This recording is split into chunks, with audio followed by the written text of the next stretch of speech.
You're now listening to the Pitchside Peregrines Podcast, your home for all things Athletic Club Boise.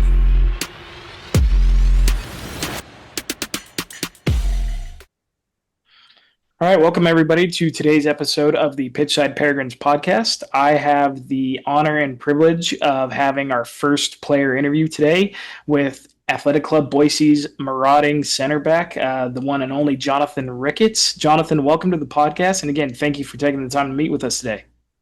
Thank you so much for having me. I'm honored to be the first player on the podcast, so let's get into it. Yeah, perfect. No, we do appreciate it. One thing that I think a lot of us, soccer isn't, quote unquote, I guess, the most popular sport in America. So it's not, it's not every kid's favorite sport per se. But how did you originally pick soccer? How did you get into it growing up?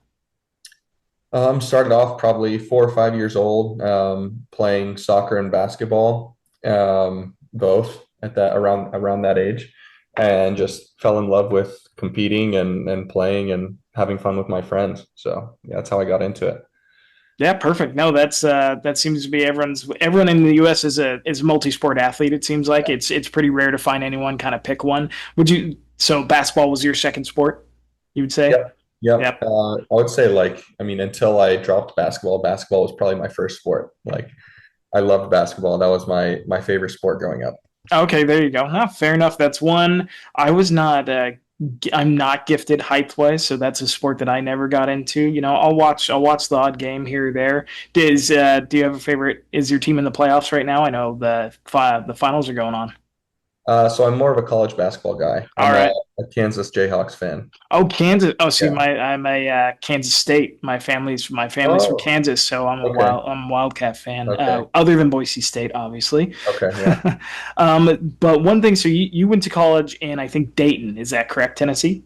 Yep. Dayton, Tennessee. That's All right. right, perfect. So not too far from home, and you also had the honor of, I guess, like Keegan and like Blake and Jackson. You had the honor to play for a few of your hometown teams, both Chattanooga FC and the Red Wolves. Was that, I guess, maybe when you were growing up, those teams didn't exist yet, but was that something you could foresee yourself doing? Like, did you know that was an opportunity, or what did that feel like to play for two of your hometown teams?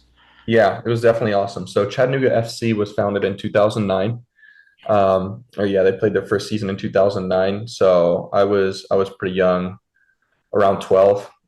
So that was definitely something, games that I grew up going to and watching those guys play. And it was always something like, I would love to be out there someday. And so, yeah, that was the first club that I played for when they were in the NPSL, probably when I was 15 or 16, and played a few summers with them. And then before going to the Red Wolves organization. So yeah, it's super special to be able to play in front of, all the friends that I grew up with, and all my family that was in town. Without making any Red Wolves fans upset, would you consider Chattanooga FC your hometown team, or do you have a special place for both of them? Yeah, honestly, I definitely have a special place for both of them. Because Chattanooga FC, like I said, had been around since 2009. So for a lot of my childhood, middle school and high school, and even college, that was home for me. And then the Red Wolves were my way into the professional ranks, and so I'm extremely grateful for that and had a great experience in my time there. So Good. No, that's, it seems like, players always, you want to work for a good organization, because at the end of the day, it's like, yeah, you still work for these people. So it sounds like it's good to hear that you still have a good relationship with those teams. And again, we're not going to make any Red Wolves fans upset with that answer. That's for sure. yeah. After leaving the Red Wolves, it definitely seemed like you got to kind of bounce around all across the United States, playing in Texas, California, Miami. At this level, contracts seem to be fairly short, and players get the opportunity to kind of go around and play throughout the country. When your contract with Miami FC expired, was Boise on your radar? Was that an opportunity that you could foresee, or did is it an area that you were familiar with, or I guess how did you initially find yourself out here in Boise, Idaho?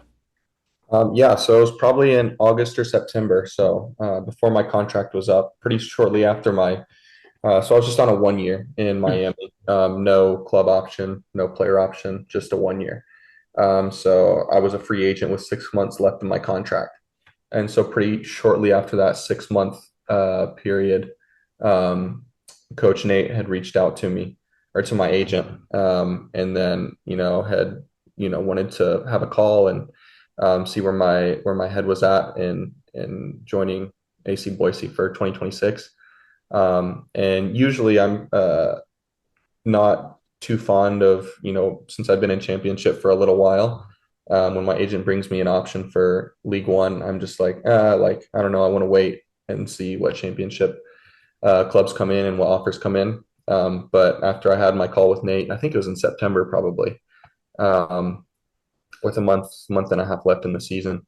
After having that call with him, I was like, it was very, very exciting. Everything that he was saying that was going on with the project and the players that he was intending to bring in the staff that was coming in was really exciting for me.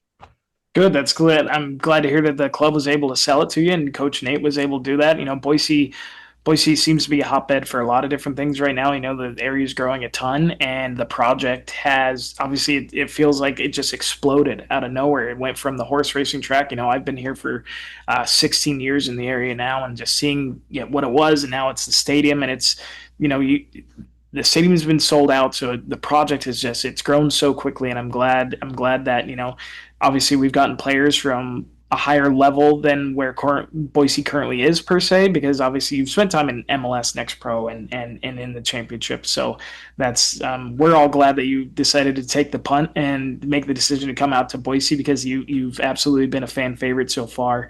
According, at least from what I can see, based on your history, it looks like you haven't actually played with any of your current teammates previously. Maybe you had, and maybe I just missed something. But is that still something? Obviously with other teams, maybe you hadn't known anyone either. Is that kind of difficult to come into this brand new group and again start something new? This is the first season, so obviously quite a few players have had a history with Nate Miller. But hopefully, again, they didn't make things too clicky. But was that interesting coming into a completely new group of guys without having played with any of them previously? Again, correct me if I'm wrong. Yeah, I mean, the only player I had played with previously was Javi Garcia, goalkeeper. Okay. We were in Rio Grande Valley FC together. Mm. But besides that, yeah, it was a total new group. And no, it wasn't really like strange for me or anything new. Obviously, I hadn't played with anyone with the Red Wolves in my rookie season. Going to RGV, one player came with me from Chattanooga, Ricky Ruiz. And then going to Sacramento, I didn't know anybody as well. And then going into Miami, I didn't know anyone either. So it's like you were saying before, like contracts are typically pretty short. There's a lot of turnover in the roster and stuff like that. So pretty much every move that I've made, I haven't really known anyone. However, I have played against a lot of these guys a lot, and had trained with some of them in the off season. Trained with Nick Moon a little bit in the off season because his fiance is from the same area that I'm from. So spent some time together then. So I knew of a lot of guys and had played directly against them. So I knew the quality of players that they were at least, and had heard of the quality of people that they were. No, that's great, and that's it seems like you guys are close off the pitch. Again, we all follow all the players, and you guys are posting. You're at some sort of function where restaurant or whatever with a lot of the players' girlfriends or partners, wives, kids, for those who have any. So it's good. It seems like everyone's getting along really well. And I listened to Charlie's interview with the local radio station, and it sounds like the team culture is really it's there. And obviously, it's tough because Javi left the team and there's, players leave. Again, one season contracts are common, but it's nice to see that it seems like this team is, there's a lot of camaraderie there already. And at least we can see it from the stands. It seems like you guys are definitely fighting for each other and getting along on the pitch. Yeah, for sure. It's huge in the big scope of things and the team's success. So yeah, perfect. So going into, I guess, not necessarily on the pitch expectations, but when it came to the stadium itself and the fans, kind of what I've talked about with other people is a big kind of precursor to the success of AC Boise when it comes to soccer in the area, or at least when it comes to the attendance, was we had I don't know if you got to experience it this last summer, but we have a Basque Festival, and the Basque Festival is called High Aldi. And in 2015, we brought Athletic Club Bilbao to Boise to play Club Tijuana, and that had 20,000+ people. And And that it seemed like that kind of helped show it's like, hey, something here. Obviously, that's a La Liga club, but something we could get the attendance here. And so far, the club has sold out every game, at least when it comes to tickets sold. Have Was that expected? Like, I know not every team has the privilege or has been able to fill their stadiums. Is this something you did not expect at this level, or is this something that ownership or the club said, no, we're going to fill this stadium? You should expect full seats. I would say those expectations were there because that's what they were telling me, and back in September of 25, as it's like, this is going to be big. We're going to have great support. I think at the time the club had sold around 5,000 season ticket deposits. And that was way ahead of time. So I was expecting something, like we're seeing, which is incredible because you don't see it anywhere else really around the league. So I'm super grateful for it. But I would say, yeah, I was expecting it just because of what I was being told. No, perfect. I'm glad. Again, you want expectations to be realistic, and it turns out those expectations were. And I know that they were lofty. I know, even meeting with I was able to go to a few kind of preseason things where the stadium was still under construction, and deposits had been finalized or anything like that. But yeah, I'd say the stadium and the sport as a whole has exceeded my expectations, just because, again, at this level, it's unprecedented. Really, it really is. I know Portland's doing something cool out there in a little bit smaller stadium, but again, it's cool to see you guys buy into that with the fans as well, because again, it seems like this stadium has been rocking. You guys have given us a reason to really, really show our support for you guys. One thing that I also wanted to kind of build on, one moment, the River Guard. So the River Guard in the supporter section, they are starting to get some chants going, some songs going.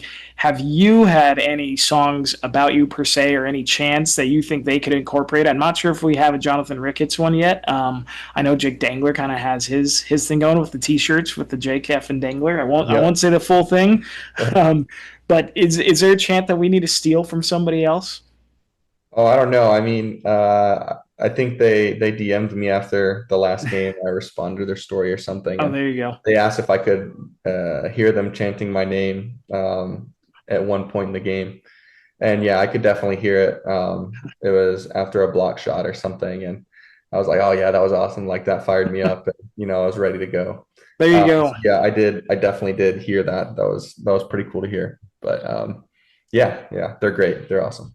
Yeah, they definitely. I wish I got I should have been more fun. I should have gotten supporters section tickets. I'm under the grandstand, which is good, but I wish I could hear them a little bit better because they're loud. It's open air and the sound escapes. But I know that they're firing you guys up, and I know they've been a target of opposing players the last couple of games. The last couple of games, I've seen a couple of opposing players kind of antagonize them, and it's getting them fired up. But I'm sure they'll. We got to get a song for you. We'll I'm sure they're brainstorming. I know in their Discord they have a lot of ideas floating around. Oh yeah, I know they're working because every home game you hear something new, something different. So yeah, it's good. Yeah, absolutely. Yeah. And there's a lot of guys in the River Garden, the other supporters groups, who they're fans of different teams who have been around obviously a lot longer. You have, Portland Timbers fans, and you have Seattle Sounders fans, and either European fans, and they come and they're just like, oh yeah, we could kind of do a twist on this. So it's been fun to see them kind of brainstorm and make this place a cauldron. We want this place to be tough to play, and it seems to be that way so far. Obviously, we've only lost once at home, and so it seems like people are intimidated to come to Boise or even just enjoy it. I know we actually were having some banter with the goalkeeper from Sarasota, and he did mention it. He's like, yeah, we anticipated getting some stick from you guys, so that was fun. We're gonna kind of move on from the stadium per se, but I did want to get your opinion. You've played all over the American level, MLS Next Pro, in the championship. Who would you say has been the best player you've played against in your career? Played against? Oh man, played against a lot of pretty good players. I'll say like one of the toughest attacks that I've faced, if that works. Yeah, Um, absolutely. one of the toughest like attacking teams that I've played against is Colorado Springs Switchbacks. Okay. In their probably 2022, 2023 seasons. They had a lot of, and playing in Colorado Springs specifically, because you're playing in 6,800 feet of altitude, I think, Yeah. at their place. And they've got, guys like Deshane Beckford, Michi Ngalina, Haji Berry, um, uh, Romario Williams, so many like really athletic, really fast guys that can really run. Yeah. They took And so advantage of the I was altitude. matched up with a lot of those wingers, Michi and Galena for 70 minutes, 80 minutes. And then Beckford would come off the bench on my side. And it's like, oh, now I got this guy. You got another guy So running at you. yeah, so that's definitely one of like the toughest attacks and maybe combination of players that I've played against. Awesome. Awesome. Well, it's always fun to get that little like insight from players just to see, who they played against and just little insight that we can learn. So no, that's interesting. That Colorado, you think of that altitude, it's like, yeah, I mean, because obviously Boise State has to go and play there every season, and you hear about the altitude and how difficult that makes things. So no, that's definitely interesting. I guess moving on to the city of Boise itself, how have you enjoyed living here for the last, I guess you're probably going on 6 months around? Yeah. We've enjoyed it a lot. It's very similar. I didn't know anything about it really, other than the blue turf, That's before I that's came here. fair. So did a lot of research really early on, see if it would be a good spot for the family outside of soccer.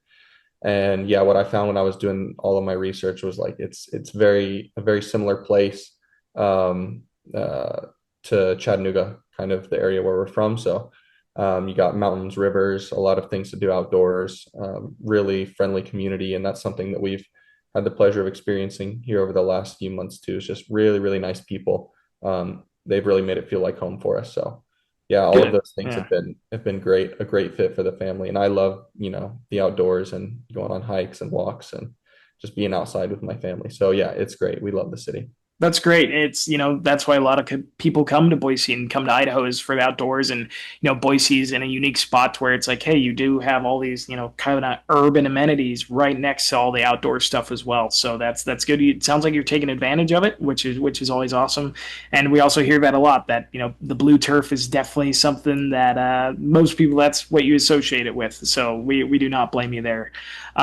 So far, do you have a favorite restaurant that you want to shout out, or any spot, coffee, anything like that you've been able to enjoy so far? So yesterday we went to Spitfire Tacos Oh, Tequila. nice.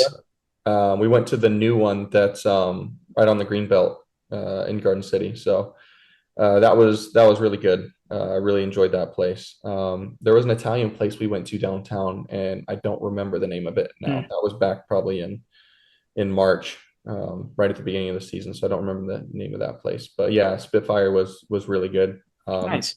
Paddles Up Pokey downtown was Oh really yeah. good. I went there probably about a month ago, and they took care of my family. So shout out to them. That food was really good too. So yeah, those are the two or three places that I've been that have really stuck out so far. Nice. Yeah, it's Boise again. Kind of, it's nice having a bigger, Boise is a bigger city, I guess now. So having a lot of different options. If I'm gonna have a plug, I would say if you want to also experience fast food, if you haven't had a chance, Epi's in Meridian.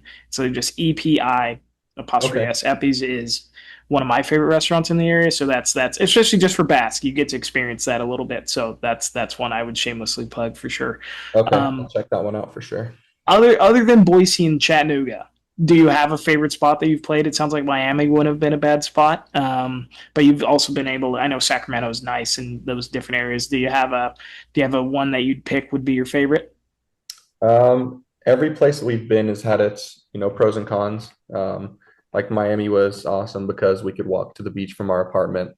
So that was so much fun. The cons there were the traffic and all of the big city life busyness was tough. So yeah, the beach was awesome having that for the family. Um, Sacramento was cool. There was a lot to do outdoors and some really nice day trips there, Lake Tahoe and Hmm. the coast and things like that were really cool. Um, RGV, we had South Padre Island pretty close by. Loved our community down there, our church community. Yeah, and obviously Chattanooga being home. But yeah, I don't know. I don't know if there's been like an absolute standout place yet. But this is looking like it could be the spot. So we There really you enjoyed go. it so far. So We like to hear that. We like to yeah, hear that. And again we hear it a lot. So it's Boise seems to be a landing spot as permanent. I know as people can make it. That's for sure. Um, we're gonna move into some more, I guess, rapid fire questions per se, but a few questions that again kind of like the club has been doing recently. If you weren't a professional soccer player, what career would you have liked to have had or gone? What field would you have wanted to go into? as a kid, my dream was a basketball player. Okay, Yeah, that's fair. And you said, oh yeah, and you're at college, so you're a Jayhawks yeah, fan. yeah, So yeah. yeah, So my that's mom's fair. from Kansas and played for Okay. the Jayhawks in college. Oh, that's awesome. Yeah. Wow, that's so and the athleticism definitely runs in the family. All right, in the clubhouse, who do you think has the best taste in music? Oh, that's a great question. We definitely passed the aux around a lot.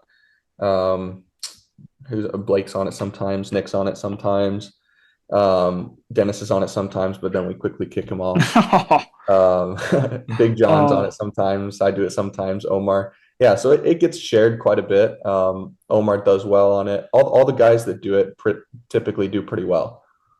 there you go. Is there any genre that's off the no go? That's an immediate no from you. Probably whatever Ukrainian genre that Dennis puts on there. Oh, But other oh, than that that, no, like yeah.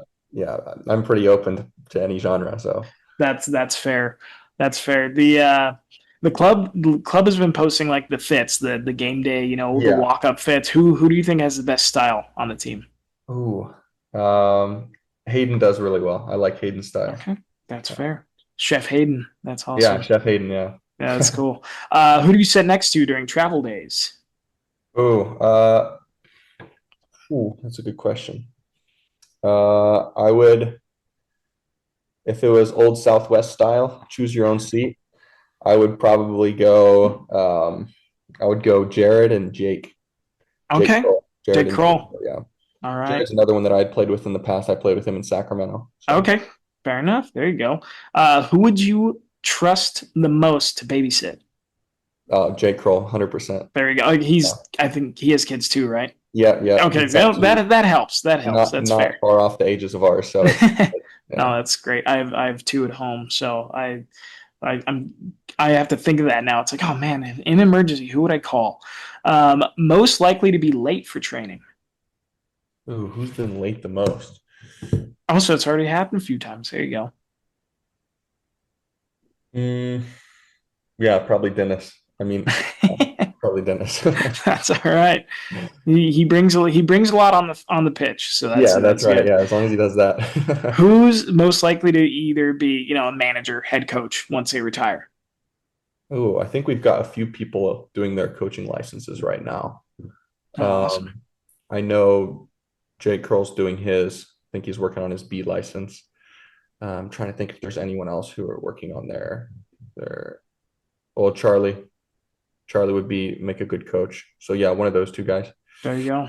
There you go. That'd be fun to see Charlie out there, Chaz, whatever persona he says he's going to take on after Yeah. that one interview. What is your favorite, I guess, like big soccer club if you have one? So yeah, I didn't grow up watching soccer really, just Okay, just college basketball and a little bit of college football. So I didn't grow up like a diehard fan of anyone. I would just say, yeah, I like to watch our national team and then that's uh, fair. World Cup time. So I like to watch our That's national team and yeah. then just Premier League whenever I have the chance and the time to watch. Yeah, if you have the time, yeah, that's it. That's how I became a fan. Was just watching Tim Howard in the 2014 World Cup. That's how after that I was hooked. Oh, But sweet. that's also why unfortunately an Everton fan, or fortunately and unfortunately at the same time. Yeah. Last question for you. Another one of these little rapid fire. What is your favorite city or country to vacation in? Ooh, good question. On our honeymoon, we went to Playa del Carmen, Mexico. That was Awesome. beautiful. That was awesome. Another place that I went in 2006 on a trip to Belize, and that place was amazing. So yeah, one of those two places. I think I would love to go back to Belize again. That's that my mother-in-law, she was just there not too long ago, and yeah, she Oh, loved okay. it. She loved it. Haven't been to Mexico. I'm going in November for a wedding, so I'm looking forward to Tulum. So I'm Oh, nice. looking forward to Mexico. Blazes on the list for sure. So now those sounds like two really good spots. Um, one random spot. I remember. I think it was your dad in one of our messages. He mentioned Pigeon Forge, Tennessee. Oh, If that's yeah. like a vacation hotspot. Yeah, yeah. Do you have a favorite attraction? I guess in Pigeon. Is that Dolly World? Is that where? Is that where? Dollywood. Now Dollywood. Dollywood. Yeah, yeah, Okay, yeah, yeah, yeah. yeah, Yeah, so there's a ton of things to do there. A ton of different tourist Oh, attractions. that's awesome.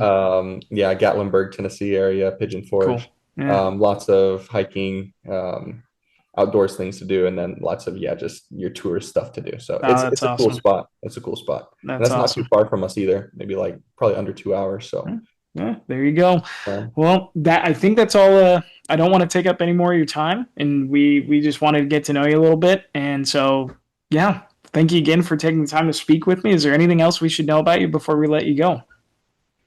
oh man, not that I can think of. Thanks for having me. Honored Yeah, to be no, what's going thank on. you. So Yeah, no, it's been awesome to get to talk to you and get to know you a little bit better, and hopefully it feels like any of our our listeners and fans of the team and supporters get to know you a little bit more, and we look forward to having more players on. But again, thank you for taking the time, Jonathan. You've been a lot of fun to watch so far this season. You guys are doing great. Good luck against Spokane. Are you guys flying, or is this a long bus ride? yeah, it'll be a short flight. Okay, there you go. That Yeah, sounds a lot better than the 8 hours on the bus. yeah, So for it sure. is a pretty drive. It don't get me. It's a really Oh, I pretty bet. drive, Yeah, but that's for it being our closest away game, it's not that close. you're right. Yeah.